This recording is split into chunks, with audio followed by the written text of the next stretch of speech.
সবাইকে আবার আমার শুভেচ্ছা, আমার অভিনন্দন।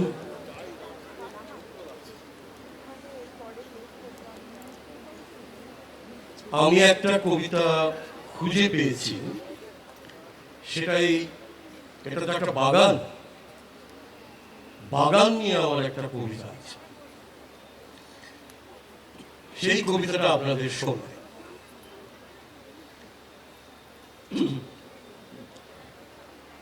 হাওয়া যখন ওঠে আমবাগানের কথা কখনো জামবাগানে বলতে নেই। তোমার হাতে বিস্ফোরক কিন্তু তাতে সলতে নেই। হাওয়া যখন ওঠে তখন উঠুক হাওয়া দক্ষিণে, আমি তখন উত্তরে যাই তোমার প্রিয় ফুল কিনে। যে পথে গেছে আগের কবি সে পথ ধরে চলতে নেই। পায়ের কাছে বিন্না ঘাস, এই ঘাস পায়ে দলতে নেই। শুনতে নেই ভীষণ কথা, আঁচলে থাকো বিষণ্ণতা, বিষণ্ণতায় জ্বলতে নেই। আমবাগানের কথা কখনো জামবাগানে বলতে নেই। আমি যখন আমাকে ব্রততী বললেন যে কবিতা যাপন অনুষ্ঠানে শ্রীজাত সুভদ্রার সঙ্গে তোমাকেও থাকতে হবে, আমি একটু অবাকই হয়েছিলাম। বেশি অবাক হয়নি, অল্প অবাক হয়েছিলাম এই কারণে আমি কোনোদিন কবিতা লিখিনি, নানা কারণ আছে কবিতা লিখিনি। ফলে আমি এই কবিতা যাপন অনুষ্ঠানে কবিদের সঙ্গে বসবো, মঞ্চে তুলবে, আমি ব্রততীকে নিরস্ত করার চেষ্টা করি। কিন্তু কি করা যাবে, মানুষ অনেক ঠিক কাজের মধ্যে, অনেক সফল কাজের মধ্যে একটু আধটু তো ভুল করেই ফেলে। আমার ধারণা ব্রততী ভুল করেছেন আমাকে এখানে বসিয়ে, কিন্তু ভুল করলেও আমি কিন্তু এই যে একটা কবিতাকে কেন্দ্র করে অনুষ্ঠান, পাঠ, গান, কিছু কথা, এই যে সমাগম, এটা কিন্তু আমি হয়তো অনেককে বললে, মুখে বললে বা ছবি দেখালে হয়তো বলবে ও কায়দা করে ছবি তোলা, বিশ্বাস করবে না। কিন্তু আমি বিশ্বাস করি, কারণ আমি জানি যে কয়েক দশক ধরে বাংলা কবিতাকে, মানুষেরকে কবিতা মনস্ক, বাঙালিকে কবিতা মনস্ক করে তোলার কাজে এই বঙ্গে, প্রবাসে এবং বিদেশে যে খুব, জানি না সামান্য কয়েকজন হয়তো আছেন, তার মধ্যে একজনের নাম কিন্তু ব্রততী বন্দ্যোপাধ্যায়, এবং একদম কবিতা মনস্ক করে তুলেছেন। বাঙালি আবার ভালোবাসতে পেরেছে তার কবিতা চর্চার কারণে। তো সেই কারণে এখানে তো এই সমাগম হবে।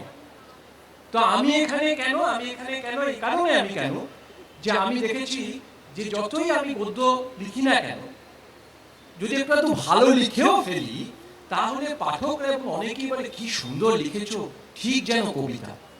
দেখুন দেখি খেলা, পারি না লিখতে, তারপরেও ঠিক যেন কবিতা। এতে আমার মানে দুটো প্রতিক্রিয়া হয়। এক, একটু হিংসে হয়, ইস তাহলে কবিতা লিখলে না জানি কি বলতো। আর একটু রাগও হয় যে লিখলাম গদ্য, বলছে কবিতা, তাহলে কি গদ্যটা ঠিক মতো হলো না। তো যাই হোক, আর কথা বাড়াবো না। ব্রততী পরম্পরার 10 বছর, আমি যেটুকু জানি, আমি যা জানি, যা বুঝেছি, এরা শ্রীজাত, সুভদ্রা, এরাও তো ভালো করে জড়িত। এবং আরেকটু বলে আমার সঙ্গে কবিরা কোনো এক অজ্ঞাত কারণে বোধহয় কবিতা লিখি না বলে আমাকে বেশি ভালোবাসেন, আমি লক্ষ্য করে দেখেছি, কেন জানি না। সুভদ্রা স্নেহ করেন, শ্রীজাত ভালোবাসে, ব্রততীর সামনে বসে আছে, কবিতার আসরের মধ্যে আমাকে নিয়ে বসিয়ে দিয়েছে, বোঝাই যাচ্ছে। ব্রততী পরম্পরা 10 বছরে, কিন্তু 10 বছর হয়েছে বলে কিন্তু খুব একটা আমার বিশ্বাস হয় না, আমার মনে হয় একটু বেশি হয়েছে। কারণ এত কাজ 10 বছরে করা যায়, এত কবিতাকে যেখানে যাই, যে জায়গায় যাই, যে অনুষ্ঠানে যাই, যেখানে কান পাতি, সেখানেই এই ব্রততী পরম্পরা শুনতে পাই। আশ্চর্য, না জানি আরো কত বছর পরে আরো কিরকম মনে হবে। যাই হোক, কথা বাড়াবো না। এখন আমার সমস্যা হচ্ছে, আমি তো একটু গদ্য পড়বো, আমি অত পাঠ ভালো পারি না, মানে এখানে এত ভালো পাঠ পারে গদ্য এবং পদ্য, সেখানে আমার একটু সংকোচই বোধ হচ্ছে, ফলে ওটা আপনারা মার্জনা করবেন। আমি সামান্য ছোট ছোট করে এনেছি, আপনারা বিরক্ত হবেন না। ওই যে আবার বললাম যে যদি কারুর কোথাও মনে হয়ে যায় কবিতার মতো এই জায়গাটুকু হয়েছে, তাহলে আমি ভালোই লাগবে। একটু পড়ি তাহলে। আমি থমকে দাঁড়ালাম। বেলফুলের গন্ধ না? চৈত্র মাসের এই কড়কড়ে দুপুরে গড়িয়াহাটার মোড়ে বেলফুলের গন্ধ কোথা থেকে আসছে? আমি চোখ বন্ধ করে জোরে শ্বাস নিলাম। আশপাশের কোনো বাড়িতে কি বেলফুলের গাছ আছে, সেখানে ফুল ফুটেছে? আচ্ছা, ফুল ওরা বসেনি তো, কিন্তু তাতেই বা কি, বেল সন্ধ্যাবেলার ফুল, এই ভর দুপুরে তার গন্ধ কোথা থেকে আসবে? নিশ্চয়ই আমার কোনো ভুল হচ্ছে। আমি চোখ মোজা অবস্থাতেই বারবার শ্বাস নিতে লাগলাম। হ্যাঁ, বেল ফুলের গন্ধই বটে, স্নিগ্ধ অথচ তীব্র, সঙ্গে একটা ভেজা ভাব। বেল, টগর, জুঁই ফুলে এই ব্যাপারটা আছে, ওদের গন্ধে সবসময় একটা ভেজা ভাব থাকে, মনে হয় এইমাত্র বৃষ্টিতে ভিজে এলো। চোখ বুজে ফুলের গন্ধ নেওয়ার এই অদ্ভুত থিওরি আমার নয়, রেবার। রেবার সব পরিচয় এখানে দেওয়া যাবে না, কিছু গোপন ব্যাপার আছে, তার অনুমতি ছাড়া সেই গোপন ব্যাপার বলে দেওয়া ঠিক নয়। শুধু এটুকুই বলতে পারি, পৃথিবীর সেরা 10 মহিলার তালিকা তৈরির যে কাজ চলছে এখনো, সেখানে রেবার নাম থাকবে বলে শোনা যাচ্ছে। সে এতই ভালো মেয়ে যে কোনো কোনো সময় তার সান্নিধ্যে অস্বস্তি হয়। সেই কারণে মাঝে মধ্যে আমি তাকে এড়িয়ে চলি, তার কাছে যাব বলে যাই না। ফোনে কথা বলতে বলতে লাইন কেটে দিই, অথচ সবসময় মনে হয় রেবার কাছে যাই, গিয়ে বকবক করি বা চুপ করে থাকি দীর্ঘ সময়। পাশে বসে থাকি বা পাশাপাশি হাঁটতে হাঁটতে দুজনে এমন কোনো জায়গায় চলে যাই যেখানে যাব বলে বাড়ি থেকে বের হইনি। কখনো কখনো রেবার বাড়ির গেট পর্যন্ত গিয়ে ফিরে আসি, মনে হয় এটা রেবার বাড়ি নয়, আসলে রেবা নামে কেউ নেই, সে আমার হ্যালুসিনেশন, আমার বিভ্রম। মানুষ বিভ্রম থেকে বেরিয়ে আসতে চায়, আমি রেবার বিভ্রম যত্ন করে টিকিয়ে রাখি, তার সঙ্গে উল্টো ব্যবহার করি, তবু রেবা আমার উপর রাগ করে না। চমৎকার মেয়েদের এই এক সমস্যা, তারা চট করে রাগ করতে পারে না। অন্ধকার লেখাগুচ্ছর কথা এলো, আমি কেবল একটাই জিনিস বলি যেটা আমি বিশ্বাস করি আমার জীবন দিয়ে, সেটা হচ্ছে কুৎসিত সময়ে সুন্দর থাকার চেয়ে বড় প্রতিবাদ আর কিছু হয় না।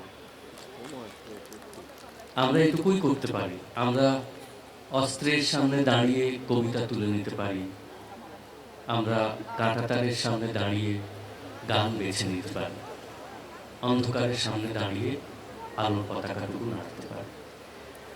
আমি দুটো লেখা পড়ি, অন্য লেখা বেছে এনেছিলাম। প্রচেতদার চমৎকার গল্পের মধ্যে ট্যাক্সির প্রসঙ্গ এলো, আমি দুটো ছোট ছোট লেখা পড়ছি। বসন্ত তাই ভালোবাসার লেখা, আর আমার ছোটবেলার লেখা, অনেকদিন আগের লেখা। আমাদের যে মধ্যবিত্ত বালক বালিকা বেলা, সেখানে প্রেমে দুটো যান আমাদের বাহনের কাজ করতো, একটা সাইকেল আর একটা একটু টিউশন করার পর পকেটে একটু পয়সা আসার পর ট্যাক্সি। এবং তাও ঠিক করে নেওয়া হতো যে 2 কিলোমিটার 2.5 কিলোমিটারের বেশি আমরা যেতে পারবো না, কারণ তারপরে যে ভাড়াটা উঠবে আমাদের পকেটে নেই। আর সাইকেলের নির্দিষ্ট বার্তা ছিল, কোন জানলার নিচে কখন কটা বেল বাজলে নেমে আসতে হবে, এই সমস্ত কিছু আমরা জানতাম। সেই পৃথিবীটা এখন লুপ্তই, সেই পৃথিবীর দুটো কবিতা আজকে শোনাচ্ছি। এই লেখাটার নাম ট্যাক্সিতে এক সন্ধেবেলা। চুমু খাওয়ার আগ মুহূর্তে জানলাতে ঠিক এসে দাঁড়ায়। অনেক কষ্টে ট্যাক্সি পাওয়া, 10 টাকা বেশি চাইল। তা হোক, এখন অনেকখানি সময় আছে, 7টা সবে। রিচি রোডের মুখ থেকে ভাই সোজা চলুন ভিক্টোরিয়া, নামবো না, জাস্ট একটু ঘুরে রেড রোডটা নিতে পারেন, আপনি চালান বলে আমরা হাতের মধ্যে শক্ত মুঠো। কেউ কারো মুখ দেখতে পাই না, বুকে বোতাম খুলতে থাকে।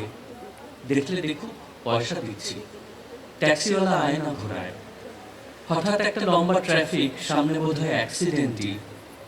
ঘামছি খুব আর মুখের কাছে মুখ এনেছি। এবার একটা, সেই মুহূর্তে জানলাতে ঠিক ধূপ কিংবা মা মনসা, অনাথ নয়তো বাবার টিভি, মিষ্টি মুখের একটা ছেলে কেবল পয়সা চাইতে থাকে। প্রথমটা ঠিক পাত্তা দিই না, পরে বোঝাই খুচরো নেই রে, মিটার বাড়ে, চুমুর সময় ছড়িয়ে পড়ে খুচরো হয়ে। আমার প্রেমের মধ্যে একটা খুচরো ছেলে এসে দাঁড়ায়। বৃষ্টি পড়ে টিপ টিপ, সে ভিজতে থাকে হাত বাড়িয়ে। দিন না দাদা, দিন না দিদির নাকে কান্না নিয়ম মাফিক। সব ট্যাক্সির জানলায় রোজ একটা করে খুচরো ছেলে খিদের মুখে এসে দাঁড়ায় এক মুহূর্ত অনন্তকাল। কি দিই ওকে, যায় না কেন? চোখ দুটো ঠিক কার মতো না? দুই পৃথিবী ভাগ হয়ে যায় এক জানলার এপার ওপার। খিদের মুখে প্রশ্ন হয়ে সবার চুমু আটকে থাকে।